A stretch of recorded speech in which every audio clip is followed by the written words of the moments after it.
Okay, first, Debbie Feinstein. Debbie and her family have been members of Bethel for over 15 years.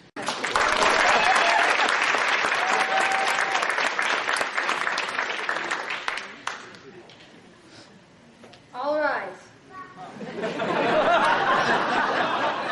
The state court for Shushan is now in order. The Honorable Ethan Rifkin presiding. Recalling the case of the state versus Larry Latke, criminal number Neskadil Hayashan. State of Shushan, you may proceed to give your closing argument.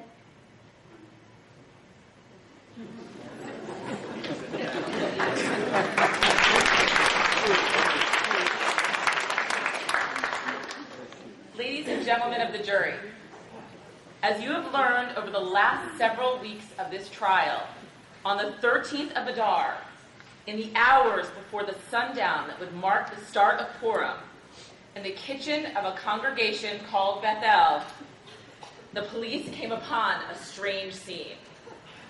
They approached with caution, unsure exactly what they were looking at.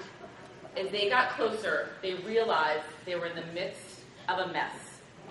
Black and purple filling spatter was evident on the walls. Cracked eggshells were everywhere. Vanilla extract bottles were overturned, and there were flowery footprints leading out the door. And on the shelf,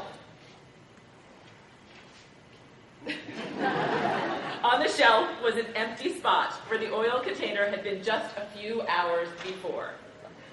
The shul kitchen had been ransacked and robbed. With just hours before the Megillah reading, the core ingredients of the greatest delicacy known to humankind had gone missing. How would the shul fill all of those cellophane baggies in time for Megillah Madness crowds? And why would anyone want to sabotage Purim in this way? Over the course of their investigation, the police learned about a long-time feud between Larry Latke and Harriet Hamentashen. Larry was responsible for frying up the shul latkes each year at Hanukkah, and Harriet was known across the community for her prune and poppy-filled delights. Larry had always lived in the shadow of Harriet.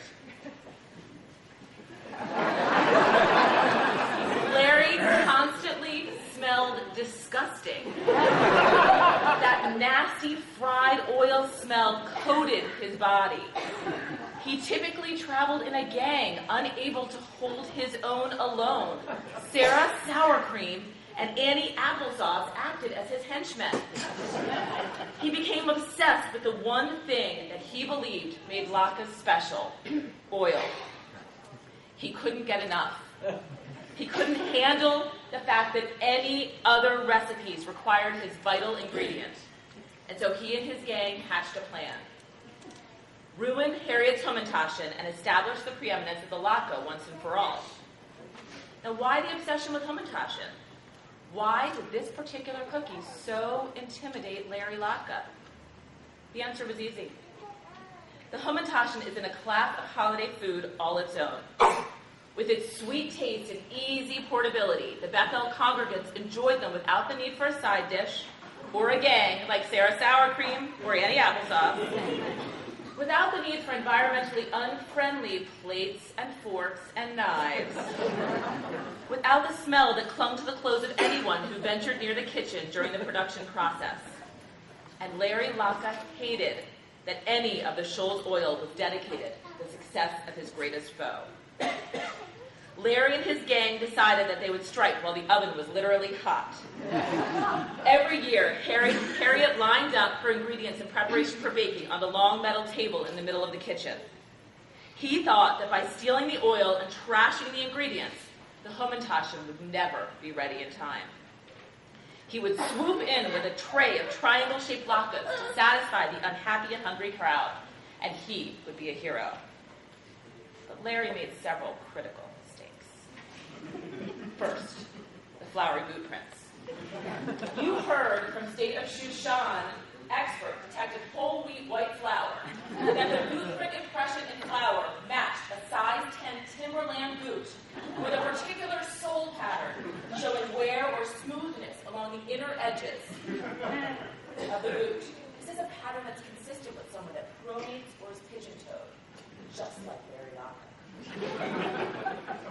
The police recovered a pair of recently cleaned Timberland boots when they executed their search warrant on Larry Latke's home, with the exact area of smoothness seen at the scene of the crime in the flowery footprints.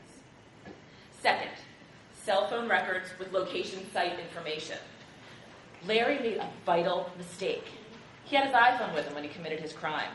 And just before he entered Bethel that night, he began to download a movie. Bizarrely, 8 Crazy Nights of Hanukkah. Who else but him would be downloading that movie? And ladies and gentlemen, his iPhone tracked his location at the very moment of the download.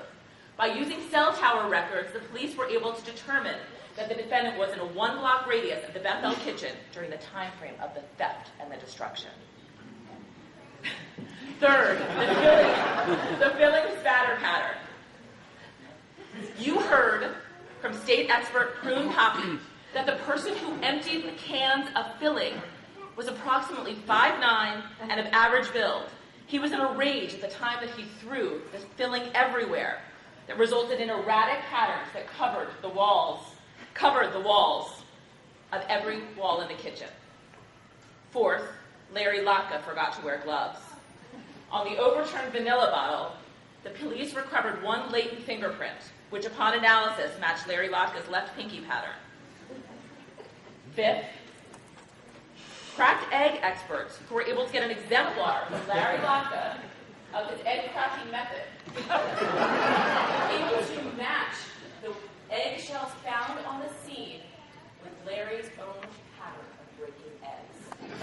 Perfect match. And finally, most damaging to Larry's claim of innocence, the execution of a search warrant on his own kitchen that revealed a stash of oil hidden behind the other bottles, the exact brand and size missing from the shelf.